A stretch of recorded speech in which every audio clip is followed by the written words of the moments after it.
નમસ્કાર. આપની લગ્ન કુંડળીના પહેલા ભાવમાં 6 નંબર છે તો આપની કુંડળી કન્યા લગ્નની છે.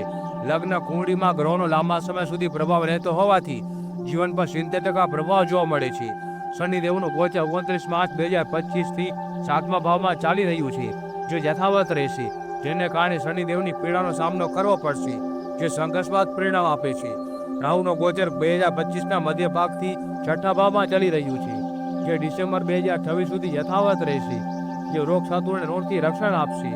12મા ભાવમાં કેતુ પણ લાભદાયક રહેશે. ગુરુ અતિચારી અવસ્થામાં વર્ષની શરૂઆતમાં 10મા ભાવમાં રહેશે, જે શુભ મનાય છે.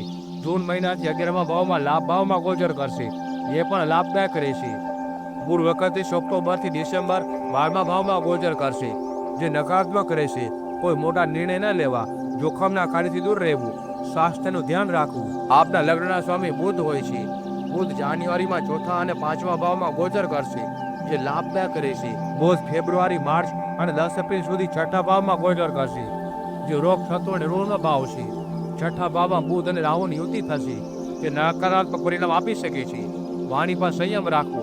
ચામડી લગતી કોઈ બીમારી છે તો સાવચેત રહેવું. બિઝનેસ અને વ્યાપારમાં બદલાવ ન કરવો. બુધ 10 એપ્રિલથી મે, જૂન, જુલાઈ અને ઓગસ્ટ આ મહિનાઓ સારા રહેશે. વ્યાપાર અને બિઝનેસ અંગે નિર્ણય લઈ શકો છો. બુધ 22 ઓગસ્ટથી 12મા ભાવમાં ગોચર કરશે. 6 સપ્ટેમ્બર સુધી નકારાત્મક રહેશે.